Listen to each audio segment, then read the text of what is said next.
Assalamu alaikum wa rahmatullahi wa barakatuh. What is going on, brothers and sisters? It is Daniel here. We're back here again today. Alhamdulillah.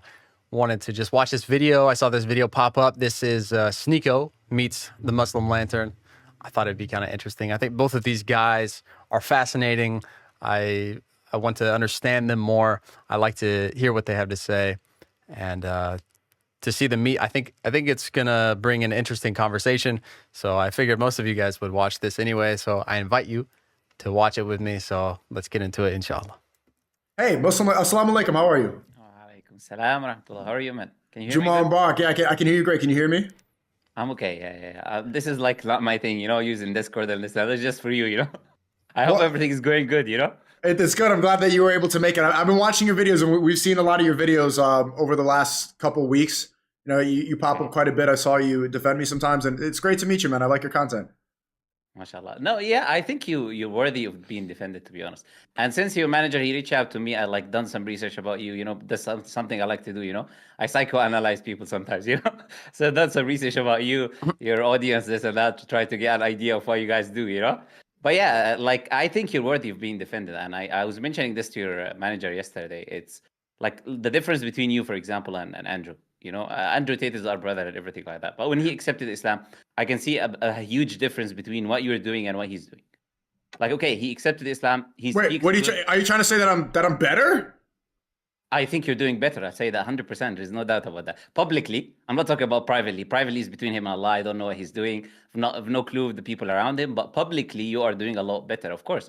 And there are reasons for that. There's evidence for that. First is the idea that when he accepted Islam, of course, he speaks good about Islam when he is on podcasts, etc., which is good. But what you do is not just that. You speak about Islam. You try to do da'wah to multiple different people. I've noticed that. You're doing da'wah to like different creators. You're posting when you go doing the prayer, you're pressing your cameraman, trying to make him become a Muslim. So these type of things are you're Yeah. collaborating. He's still a Christian. He's afraid. He's like a white American, so he's afraid of coming to Islam. But I think I was like too pushy with the dawah. I noticed since I've been trying to do a lot of dawah that you can't be too pushy. You just have to kind of just have an open heart and then let people find it themselves. You gotta it's like trapping a rabbit. You put like little pieces of carrots and then you let them go nibble it themselves, and then the crate falls on top of the rabbit. But I've been a little bit too pushy, and then they get all scared. But yeah, continue. Yeah. So the thing with I was just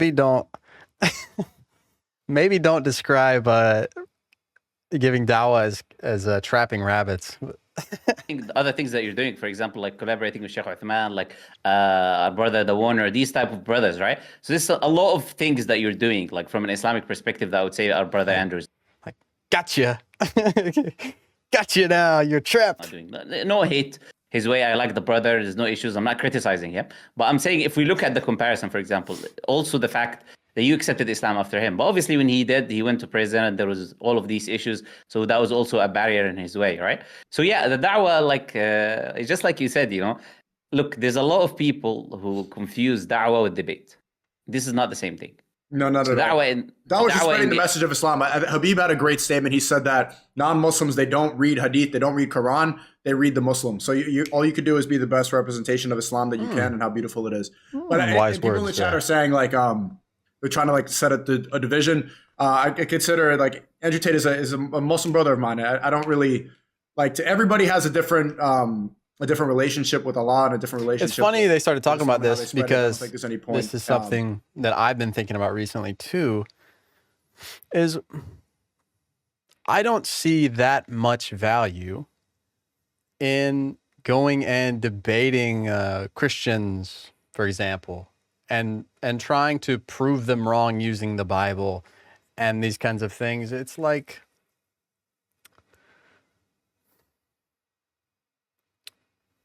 I don't know. I feel like dawah can be, in the Quran, Allah tells us to argue with this is the English translation, argue with the Christians and the Jews in a way that is better. Do it in a way that is better. And I just don't really see that much, like I said, I don't see that much value in like sitting down and trying to prove Christians wrong, because I don't know, I'll have to think about that more. I just think that giving atheists dawah to me is more easy and beneficial, they're more lost than Christians. You know what I mean? They need to be saved a lot more than Christians. You know what I mean? And it's a lot easier. It's so easy to prove that God exists. And that realization in and of itself to an atheist can drastically change their life for the better. And I know this. I used to be an atheist when I was a young teenager. I was like, oh yeah, God isn't real for sure.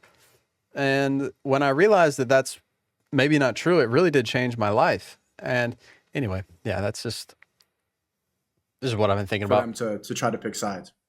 You know, the interesting thing is I've made a video about him when he went to prison. I defended him, right? Way before, when everyone was against him, I defended him. I even have some shorts maybe talking about him, alhamdulillah, that when he was released and this and that. So I've got zero enmity or hatred or anything against him, right? But I'm talking about the public sphere, right?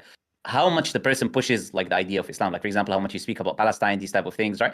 These issues are very, very important. And I understand he has a lot more pressure than you as well.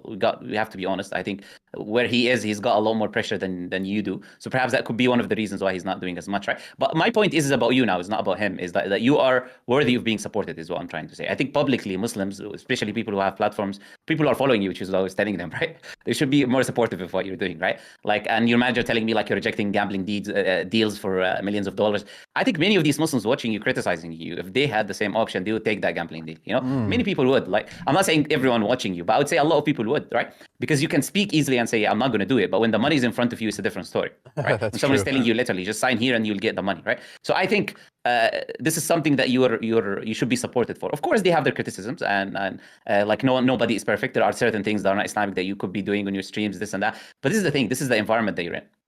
Like, what you're trying to do from my like humble point of view is you're trying to be a Muslim within like Satan's world, right? You're trying to be like the person who calls people to good within a world that is run by Satan, right? Yeah. So everyone around you is essentially doing things which are haram, right? And if you want to collaborate with other people, this is essentially their content. This is what they're doing. Yeah, and it's almost impossible to. I think I push a lot of people away because then I end up becoming like the influencer embodiment of the Haram police, which you see a lot on Twitter. Like, people will have debates for 3-4 days straight about a mother posting a picture of her belly. You know, it's a baby, which, you know, in my opinion, is not that big of a deal. But the Haram police is so strong online that it ends up like it ends up taking up so much conversation for days on end, and then that turns people away so much more than it brings people in. When people see like Muslims arguing over a baby bump, it's just confusing to the non-Muslim, and I think it's a giant waste of time. But when I try to get closer to Allah and get closer to Islam, I think I become more polarizing, and also people see it like I'm getting on a moral high ground, and I think that I kind of turn people away, especially when it's like what I stand for. Even today, I tweeted ban porn on Twitter. I think that porn should be banned on Twitter, and I think a lot of people agree with that. But then at the same time, I think about all the influencers that I am, you know, close with and would consider like online friends. They are in relationships. It's hard to like use Twitter for like 20 minutes and don't see pornography at least once. Like, challenge. It's nearly impossible. There's so much of it on Twitter. It's crazy. Girls who do porn or do OnlyFans or do stuff like that, and then they see what I'm just talking about, and that drives a wedge in between me and them. And they kind of they're like, oh, this guy, like, does he think he's better than me? So it's very difficult to be on your deen and to stay halal in this world, because everything is pushing you to just be, you know, a pimp, a prostitute, a gambler, a degenerate selling alcohol, things like that. And I like a lot of these people, but I don't agree with what they do. And I think that when they see me speak against these things, they think that I'm speaking against them specifically, when I'm not speaking against them. I'm speaking against things that I know are destroying their souls. You know, like, my analysis of you is a bit like, I've had an analysis of you, you can say, right? Like, I can say that you're a person who's genuine, and this is not like, it's not it's not praising you, but I can see that you trust people, for example, people in your circle, people in the stream world, this and that. You'll trust them. You'll try to be genuine with them. You'll try to defend them when they're not there. And you're not gonna get the same treatment from them, right? Because those people don't view you the same way you view them. This genuineness or being a trustworthy person towards other people is not necessarily always you're not always going to get it from the opposite side. So I can see that side of you. You care about speaking the truth. For example, you getting like canceled from social media, specifically YouTube and every other platform right now. You're doing this on Rumble, right? And I think it's very important that when you do these types of podcast or conversations, whatever you want to call it, that you say in the beginning of the conversation that you're doing it on Rumble. Because what happens most of the time is that people clip or take your video and post it somewhere else. And if you don't mention it, if you don't speak about it, within you speaking to that individual, people think that you are, you're a YouTuber, you're on TikTok, you're this or that. While in reality, someone else is doing that content for you, right? So I think it's important to mention it, just like we did right now, right? So you can be too trusting of people, but I think you've got some things there. Like, for example, you want to be appreciated for speaking about the truth. And I think something you need to understand is that people who speak the truth have always been fought throughout history. You look at the prophets of God, you look at the best people who've done well. You talk about Malcolm X a lot. You can see how his life was, how much fighting he had to do, right? So do not expect people to be welcoming of you when you speak about the truth. I think it's something that you need to kind of internalize, that people are not going to like you if you speak about the truth, right? And my advice, honestly, is that you understand that most people are robotic, kind of, right? They're essentially brainwashed by what they see around them. They're bots. What you have to, yeah. So what you have to do in a way. So I'm on YouTube, for example. But I have to be very careful with the phrasing that when I talk about certain issues. For example, when you talk about Zionism, that's what you mean. You can't say that word. You can probably say you stick to Palestine instead of criticizing Israel too much. No, I do, but I do it in a smart way. This is the thing. So I've got like 3 or 4 videos about one of them actually was removed by YouTube, since you're talking about this, right? So one of them was removed by YouTube, right? But I know the reason it was removed. But other videos where I speak clearly about Zionism and what their plans are and everything like that, right? But I think I think it's a misconception. A lot of people think that you can't talk about Zionism on YouTube, but it's actually not true. Like I have several videos on my channel where Zionism is in the title of the video, and it's perfectly fine. I think a lot of people over exaggerate this kind of like shadow banning and censorship on YouTube. At least that's been my experience, is that it's not that strict, but there are rules, and if you break the rules, you will get taken down. And like one that's easy to overlook is like something like talking about a controversial issue, especially if it involves death and gore. If you talk about that too in depth, your video can run into problems. So I think that's just something I've noticed. I've built a platform and I've been speaking in a specific way that did not give me a negative persona in the YouTube community, right? Where YouTube is targeting me or looking at everything, how I say or how I don't say it. And I'm very careful. Like when I talk about LGBTQ, the gays, this and that, anyone, which people Islamically, we do not agree with these specific practices. I do speak about them, right? If you check my channel, you'll see I speak about people who are LGBTQ communities. I spoke with lesbians, transgenders. I spoke with everyone, right? I spoke with people I spoke with a Zionist IDF soldier, right? Who accepted Islam, which was a bit surprising. Even I saw that. That was really cool.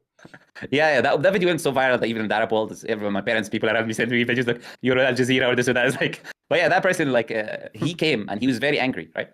So if you give him the same energy, talking about Dawa and how Dawa is done on this, if I were to give him the same energy from the beginning, this would have been a shouting match between me and him, right? He's already has trauma, he's already had issues, this and that. So if you give him the same energy, it would have been like a disaster. It's not what you're trying to do. Of course, I started the video by speaking about facts and how the Zionists took over Palestine, how they came from 1917, all of these things, which is history, which is very important, which most people don't know. So what I want to say to you is that you have to be very careful in your way. Like, okay, you speak in the truth, but you have to kind of be careful in the way that you speak the truth, right? You have to kind of make it in a way which most of these people that you call bots, right? You just call them bots. These bots are receptive to it, you know? Yeah. They're not repelled by it. They're more receptive to it. So your way has to be very intelligent, very smart, your demeanor, these type of things. I think it's very important. Like, and this is one of the things that, for example, that the quote unquote red pill community that overlooks, right? Oh no, it's facts. Just say it's facts. That's not the case, right? That's not how human beings function, right? That you just speak. We are humans and we've got intellect and we've got emotions. Okay, yeah, men are more on the rational side, this and that, but they also got emotions and they also react towards things, right? That are if they shock them in a specific way. So I don't agree with this type of idea, that right? And I think it's very important, right? That you're very clear about what you say. You try to tailor it in a way in which you will be more suitable for these type of audiences. You know, you can speak about the truth. Yeah. But do you think the best method? I've seen it. People in the low speech community saying that, oh, my motto is seek truth through funny. So I should probably turn it down and just be more lighthearted and be funnier with it instead of like, I think people are kind of repelled. They think that I'm immediately going to be like, what do you think about Palestine? Like when they're at like a Super Bowl game or something like that. And I can understand why people think that, because I like to,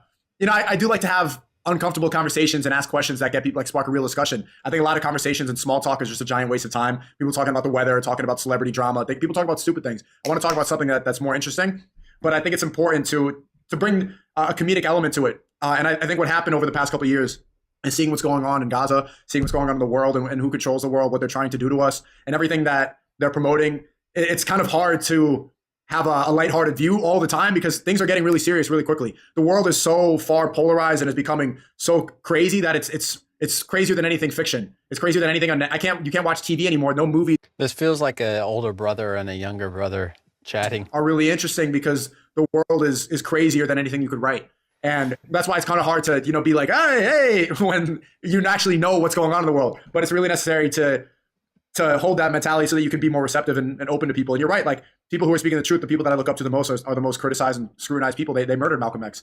So I have to understand that if I have an actual message within a world where it's all clownery and it's all degeneracy, that this is inevitably going to happen. But what's your it seems like you have a pretty good idea of my career. I do want to ask you some questions, but what has your analysis been on the outside looking in about my career and about everything that you're seeing happen right now? Because I don't know if you've been paying too close attention, but I've noticed in the past couple weeks, past couple months, especially when I started following the Deen, and I left a lot of things behind, especially this year.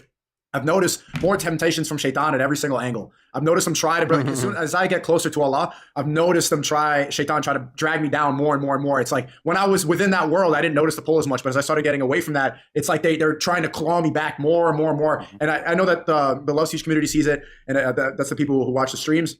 And also at the same time, people that I've known for a long time are starting to ignore me, starting to push me away. They're trying to, I've noticed more censorship and more people trying to shut me out. I don't know what you've seen about that. Okay, so I want to say something interesting first. Is that, do you remember a video that I reacted towards? One of your when you were speaking to that person from Fresh and Fit, right? What's it, Myron, his name, right? Yeah. You were speaking to him, and I was reacting to what you were saying about everything being haram, right? And something interesting I said in that video is when you are in a specific world where everything you do, where everything around you is haram, then you find everything haram, right? And when you are in a different world with everything around you is halal, or people are always doing things which are halal, it's not as difficult as you may think it is, right? So it just depends on where you position yourself. You're talking about where I see you. Of course, I've done some research about you. Where I see you is that you've matured a lot. I think you've matured a lot from where you used to be.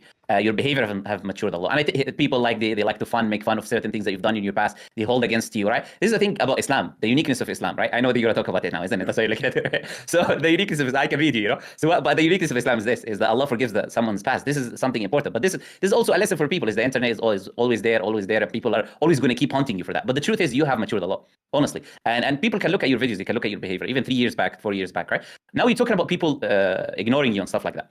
I've noticed as well. I've seen that clip that you talk about, probably talking about speed and that other. No, it's not just that. It's everything. I mean, that's a good example. But that's happened maybe 3-4 times in the past couple of weeks. That exact scenario. Okay. Yeah, so I was gonna talk about these two specifically, is because like Speed, for example, he came to the Dawa table. It's a funny interaction one time, right? I didn't even know who he was, right? But he came to the Dawa table one time. I had a very quick conversation with him, right? But I've kind of noticed what kind of a person he is, what his fan base is. I think these people, like people who are on the level of these type of streamers, they have like a sort of a belief that they are some worthy of worship in a specific way, right? If someone were to prostrate to them in the street, it would not really affect them that much. It's something would be normal for them. That someone literally would do sujood or prostrate to you when you're walking, right? I think these people think they are on a level in which you are not on that same level. I'm telling you honestly, 100%. And I think you are trying in a way also to be a part of that group. Or that's league. Let's put it the elite league, right? In the social media kind of or streaming kind of world, right? And I don't think they see you as one of them. And I think that is the main reason why they would not interact with you in that specific time, right? Because okay, you're not one of us, and don't act as if you're one of us in a way. And look, I've had this experience before, right? And this is not, you can imagine even in the Dawa kind of setting before I was doing things online and this and that. There are people in the Dawa who might believe they're better than other people. Right? They would not say it, but it is their behavior. Like, for example, this person is not going to come to us with us in this specific dinner, right? Why? Who are you? If you're speaking in a group chat, for example, and you mention something towards that. Yeah, my perspective looking at Sneako and his world is that he honestly just needs to, if he really wants to take his deen seriously, he just needs to like do a big detox. Like you have to like move, dude. You have to move. You have to separate yourself from the world which you were previously immersed in. I think it's a part. It's your hijra, your hijra, right? So you say it. It's your pilgrimage. It's picking up your life and moving it where it needs to be for the sake of Allah, right? This is something I went through. When I reverted to Islam, I was living on an island called Koh Phangan. Koh Phangan in Thailand is famous for parties. And at the time living there, like I didn't really party. Like I'd go out with, before I reverted to Islam, I'd go out with some friends and like have a few drinks and play some pool, and of course there's always girls and this kind of stuff. So like there's that, And then there's all the partying. It's just like everything I'm surrounded by was just totally haram. And there's women, all the women, you know, traveling there to the island, they walk around basically naked. They're in bikinis and stuff. I just noticed that for I reverted to Islam. I'm like, this is hard. This is actually hard. And I think this is what Sneako is talking about. Like, it just feels like Shaitan is like trying to drag you back. And it's hard. But like Muslim Leonard just said, that's because of your environment. Your environment really can make it easy for you, or it can really make it hard for you. You know, you have to move, Sneako. You got to get out of there, man. You got to get out. I think maybe he lives in like Miami or something. Like, dude, that's hard. And you got to sit down and think about it and think, you know, consider, is it really worth, you know, I understand like the networking and stuff that's available there, but is that worth it? Is it really worth it? You know what I mean? It's not.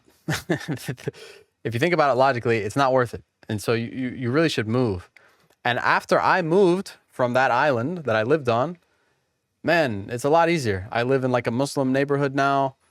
MashaAllah, you know, all the women wearing hijab and all the men are Muslim. And I live next to a mosque, go pray at the mosque.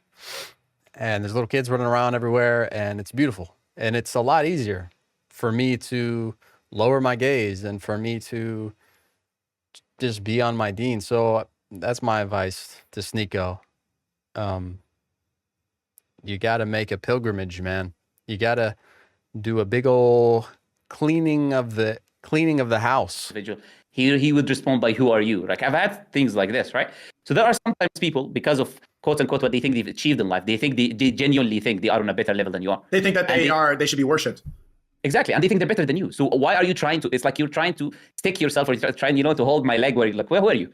You're just a peasant, you know, in a way, these people look at you that way. It's honestly, they do, right? So, and now, like, when the person reaches, my advice is to ignore these people and work on yourself, right? This is why I didn't even care about what these people did. Now you've got these people, the same people that I'm referring to. They send me messages like, come on my stream, come on my podcast, do this, do that. Because these people, they see you now. They've become irrelevant in a way, and you've surpassed them in that which they themselves do. So I think the best statement to make is to focus on yourself and to improve yourself and reach the best levels that you can, right? Because you don't need anyone in reality. You don't need anyone. I see what you're saying, and I agree in a lot of ways, but people keep telling me that it's like, oh, stop looking for these people's validation. You don't need them. And you're right. Like, I don't need any man's validation. All I need is Allah. But a lot of these people that are doing it, and it's not just one, it's many people, I would say 3, 4 that have had that interaction with, and it's people that I've known for years. It's not just like, it's not like a fan interaction. It's people that I've known for a long time. And now yeah, so there's something else now linked to it as well. So that is the first part that I'm saying, right? That could be some of them. The other part is that you are actually a risk for money for them. You're posing a risk. Now you've got a persona now on social media. Like, reality is you're canceled. I'm sure people were afraid to perhaps bring you on some of their podcasts on YouTube because you're canceled. And they may have even told you that, oh, you know, you're canceled, we're worried about YouTube, we're worried about this, we're worried about that. So I think for them first, because these people also, look, okay, they have this God complex, if you want to use that term, whatever term you want to use. And this God complex comes from the fact that they are who they are on social media. And they are who they are because of the money that comes in, because of all of this content that they produce. So if you pose a risk to whatever gives them the source of their ego, so whatever literally gives them the God complex, of course they're not going to want to associate with you, right? Everyone says about Islam. Their critiques of Islam is not a critique of someone who actually read the script. Oh, we're lost. Yeah, no, the critiques are mostly, I consider them funny. I think a lot of them, the critiques are mostly just trolls. People say like, oh, they call me, they say you sleep with goats, like you like to sleep with camels, stuff like that. Dude, what is that? That was like one of the first things I ever learned about Islam, is that the goat thing. I'm like, where does that come from? What? Is this like one of those things that somebody made up and it just goes around? Like, I still don't understand that. But I like, you know, the funny, like the first few things I ever heard about Islam being in America is that like you wipe your butt with your left hand, so then you shake hands with your right hand and you eat with your right hand because you wipe your butt with your left hand. And also goats, yeah, the sleeping with goats thing. And yeah, both of those things are just totally silly when you actually learn about Islam. It's funny. I don't really. You know, it's like, I'm an Arab, for example, right? This is something you will never see in life. Yeah, I know. You know? The only time we heard about these things is the people saying them online. You know, this shows the robotic mentality of these people, right? Because this is like so far away from reality of people.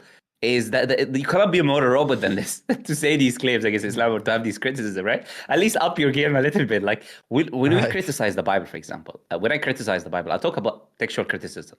I quote about textual criticism. I quote textual criticism scholars. I talk about manuscripts. Talk about contradictions within the Bible, right? Talk about differences within the manuscripts. I talk about the identity of Jesus in the scripture. Why can't you do the same thing and try to critique the religion from its foundations rather than being like another robot who just say well, because people are afraid to, what I think it really stems from, and I noticed this from, I've had Christians that ran away from debates or conversations that, Christians that celebrate Hanukkah. And they were, I think a lot of Christians and Jews. I think I know what you're talking about. It's okay, they'll come around, but I think a lot of people are afraid to actually look at the Quran because they're afraid that they're going to change. I think they're afraid that they're going to change their mind.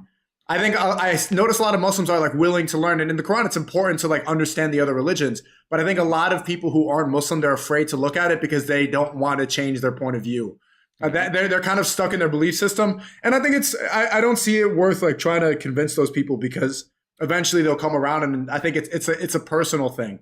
I mean, that's what it was for me. It was like a personal journey because I had that. It was a long time where I was afraid when I first read the Malcolm X autobiography, I had this inclination to become a Muslim, but I didn't want to fully dive in because I didn't want to like change my whole way of life and everything I was doing. It'd be too much of a change. So I think people are afraid to actually look at the scripture because they'd rather say stuff like, "Oh, you sleep with goats," to kind of to box it away rather than look at it. Yeah, look, I've seen some interactions with you and Sheikh Rahman with a specific individual. Gideon, he's my friend Gideon. He's a good guy. He's a really good guy. Yeah. I wish the best. What I saw in that discussion, it was a debate about having the debate, and it was like, okay, what's the point of this whole long 1 hour discussion on a debate? We watched that trying to have a debate on a live. What you can read from his body language from the first 5 minutes, if I speak to him, he was being defensive. He was being emotional. He did not want to speak. Like, for example, he was telling you we're not going to speak about religion. We don't want to talk. So you're just in a way forcing that specific thing with him in a situation that he does not want to be. And it is definitely not the right time and not the right way to do it in that specific way. But what I'm saying is this: it is important to speak about truth. Like, who's the best humans to talk the earth are the prophets of God. Yeah. Their mission was to speak to the people, right? The mission was to tell the people about God. The mission was to tell the people about the truth. They did not say, let the people come to us as you're saying in a specific way. The problem is doing it in the wrong way. Doing it to someone who is not receptive of it, and we just mentioned an example. Someone who's not receptive, he's not in the mental state of having it. He's not receptive to it right now. He's already like, he feels like he held on to something, and you're taking it away from him, right? So that is this defensive mood is coming from that. He just held on to Christianity, and you're trying to take it away from him. Like, it's not going to happen. Let's just give him some time to rethink and this and that. And when he wants to do it, then you have a discussion with him, right? So the thing is, I think it's about doing it the right way. I think it's this conversation is good. It's allowing me to see Muhammad Ali in a different light. I'm like starting to understand him on a deeper, more personal level. I feel like the way that he's talking, he's kind of explaining like what's under the hood, what's going on in his own mind, where most of the time, most of the content of his I watch, it's more like he's kind of executing, and now he's talking about the philosophy behind his execution. It's really interesting to see. I never really viewed him in this light. About doing it the right way, engaging with the people in the right way. There's a lot of people who seek the truth, and a lot of people who will come to you, but you speaking about the truth is enough. That doesn't have to be a specific individual, like what you do in your platform, right? Speaking about the truth, and people will watch, people will listen, people will learn, Right. Do you have any other I think you have a good psychoanalysis, and one thing I noticed in this conversation when you made me like answer about my decision, stuff like that, I could hear like some of the flaws in my way of thinking while I was saying it, because you're analyzing it from a purely Islamic point of view. And I can tell you're somebody who's on his deen and does, you definitely do good Dawa. I like your videos, but do you have any more advice, or what do you think that I can improve on? It'd be, because I'm noticing more tests than ever right now. I've never dealt with this level of tests.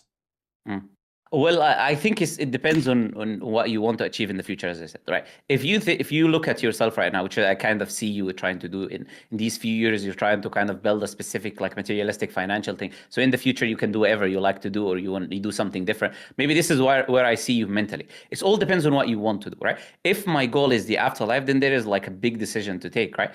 Changing in what I'm doing, changing my audience and this and that can cost a lot, right? Like something like that Gideon did is something that I don't think anyone will do. do, right? And I think you should only do if you are 100% positive that this is the truth, that I'm doing this for the right way. And I don't think he was, because he's just learning about his religion now, and he already made that decision to leave everything and this and that, right? So there, it all depends on what you want to do in life, right? You have to make that decision for yourself. Do I want to build for the afterlife, the currency that is going to benefit me when I die? Or do I want right now, because I'm in the streaming field, this is how I built my career, this is what I'm doing on a day-to-day basis, I'm going to try to stick to that and wiggle my way around of putting Islam in a way within that community, within the mess that is taking place, in the way that I try to do. So it all depends on what you're trying to do, right? But my most important advice is stop asking the wrong people about Islam. Like, you cannot ask people like this person from Fresh and Fit, or other people from like Salim, or these individuals who are not in the religion themselves. They're not practicing Islam, and they're not really familiar with the rules of Islam. So when you ask them sometimes questions about it, I think most of the time I just want to say, I apologize. Most of you don't care. The Adhan is going on in the background. Anyway, I want to say, I feel worried about Sneako. He's already mentioned like I've skipped this video, and he's mentioned already twice from what I've seen. Like, I'm really being tested. Do you have any advice for me? I'm really being tested. The level of testing, I've never seen this before. I'm being tested. Help me. I feel worried about him. We need to make dua for Sneako. He's that to me is like, he's like really struggling. The fact that he just mentioned that again, he's reaching out for a helping hand. He's really struggling hard. You can tell. So let's make dua for Sneako. May Allah make it easy for him. Give you answers that are incorrect, and you would think that they are saying the truth. So that's the first thing. And you're also waiting for them in a way to encourage you to practice, while they themselves, they don't want to practice, right? So I think you should, offline, doesn't have to be online, offline, surround your people with people who are actually practicing Islam. People who encourage you, who go to you with the most, not that's good advice. Because you need company. It's very few. There's almost no Muslims around. Like in Miami, there's none. I mean, I just came from the masjid. I recognize the same people for Jummah prayer every week, and we're not in the same field. I'm not around any Muslims. There's no one here. Even there, I was just like, after I left Jummah prayer, I was walking around in my thobe. People are giving me weird looks. Like it's very, because everybody's dressed up to like go to the gym. Women have crop tops. They have their breasts here. They're like, their butts are out, and it's like I'm here with the thobe. I forget that I have it on. You know, it's just I'm very comfortable wearing this, but there's not a lot of people around it. And also the reason that I ask like people that grew up with Islam, like Fusi or Salim or Neon, these people, they grew up with Islam. So, and I'm a revert. So that they do know more than I do. But at the same time, yeah, you'd be surprised, buddy. Sometimes I notice. I remember there was a moment where Salim, we were golfing. You'd be surprised, buddy. He was drinking on the stream, and I remember he was asking me like, "Are you a real Muslim? Are you a Muslim?" He was basically like, it was funny because he was drunk, but he was criticized, basically calling me a fake Muslim because I wasn't perfect. And so I feel when I'm around them, and the reason I ask him about it is because I do want to be better. And no, that's not what was happening there. Guarantee. Salim being drunk at a golf course with his white buddy Sneako that just reverted to Islam, that triggered Salim for sure. That struck a deep chord in Salim, guarantee. And I've seen, I saw a video, Sneako and Salim reacting to Sheikh Uthman. Go find that video and watch Salim's face and listen to his voice. And you can see the gears start turning. He starts to question, wow, man. Wow, that brings me back. Whoa. You can see he's starting to remember the deen. He's starting to remember it, but it's been buried by so much sin, so much. But you can see he's that light trying to shine through, and he's going, whoa. And so what I think, when Salim's asking him, are you a real Muslim? Are you a real Muslim? Really? It's like Allah showed Salim, look, you can do that. You can be a Muslim. And Sneako, this guy next to you, who's in the same kind of realm, he's doing it. Why aren't you doing it? And that's why Salim's asking, really, are you doing it? Are you really doing it? Because if he is, then Salim has no excuse anymore. You see what I mean? That's why Salim's asking, are you a real Muslim? Really? Because he feels insecure. He's thinking, wow, if that guy can do it, and he's not even born Muslim. Meanwhile, Salim was born Muslim and used to be a Hafiz, A hafiz. How do you say that? You know, and Sneako's now a Muslim. So that's what I think. I think Sneako thought Salim was pressing him like, what do you know about Islam? What do you know? But I think actually what was happening was Salim felt insecure and Allah was speaking to him. Say, hey, look at this guy next to you. He's a Muslim. I gifted you the blessing of being born a Muslim, and look what you've done with it. And look at this guy. What does it say in the Quran? What does it say in the Quran? It says that you know, paraphrase, if Muslims don't follow the deen, they will be replaced by people that will. Right? It says it right there. If you don't follow your deen, you're going to be replaced by people that will. Right there. So, yeah, that's amazing. I even if they're not perfect, they want to see their Muslim brothers do well, and I get along with them, I think, the best. You see, that's a part of what my psychoanalysis for you in the beginning, the idea of being nice and always defending people, even though I'm not criticizing them really, right? I'm not trying to criticize them, but okay. You would mention good of the people when someone talks about them, which is a good character, right? It's a good Islamic character as well. And I think it's a praiseworthy character.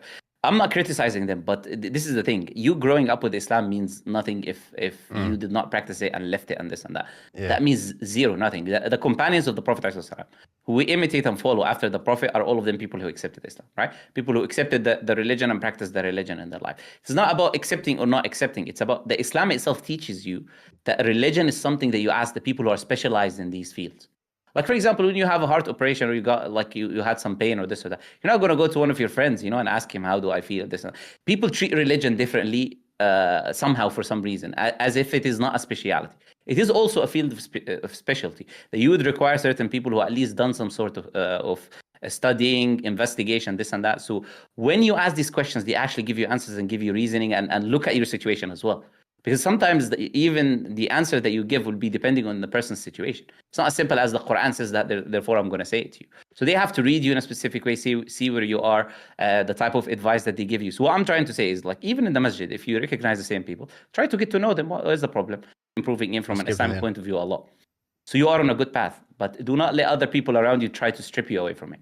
Because, you know, you see yourself on a good trajectory, you see all of these doubts, people around you, okay, let's go clubbing, bar, this, one night, man, those stuff, being a fake Muslim, doing this. Because those are people around you, how are they going to speak to you, isn't it? This is how I'm assuming this is how they do. Because they're a bad influence. Like, they're already in the mud, as they say. They want to take you there as well, right? So drink, it's one night, yeah, right now, there's no cameras, no one sees you, you know, do it, right? And later on, when they're on camera, they will mention, oh, last week he was with me doing this.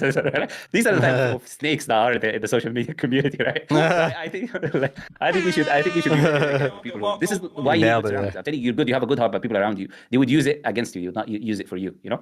So, yeah, and look, as I said, the Muslims, they should have more support. Oh, look at that. Should understand your situation. Sneako just got confidence right there. You saw his face change. Sneako just had his iman strengthened. Giving this analysis for them to understand a little bit. Things are not as easy as telling Sneako do this, and that, and then he's going to start doing what you're telling him. Because he has his own kind of life. He's got all of these different valuables that you're not seeing, just as a layman viewer. And you think that, oh, do this, do that. You don't know what is going on in his life, right? So I'm just trying to put this also for the Muslims watching to see, okay, this is his life, this is his trajectory, this is where he's going. And, you know, you definitely have a lot of non-Muslims who go in your comments and say haram and all of these different things because they find it fun. They see reactions. They're not even Muslims. They don't care. They don't care. But they see that you have a specific reaction towards it, so they behave as if they're actually Muslim, right? So I think, yeah, not to worry too much about what people comment because it's not really a reflection of. I know.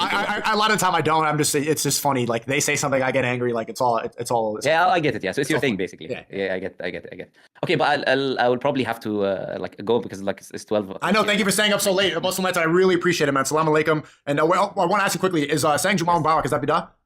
Well, you can say it occasionally, but not every Jumu'ah. I can say occasionally is fine. There's no problem because a Jumu'ah is considered Eid. So it's fine. Okay. Yeah, people in the chat were asking about that, but thank you for staying up so late. I really do appreciate your time. I would like to speak to you again soon. I like your content, like your videos. I'm going to keep reacting to that. Keep doing good work, man. I appreciate it.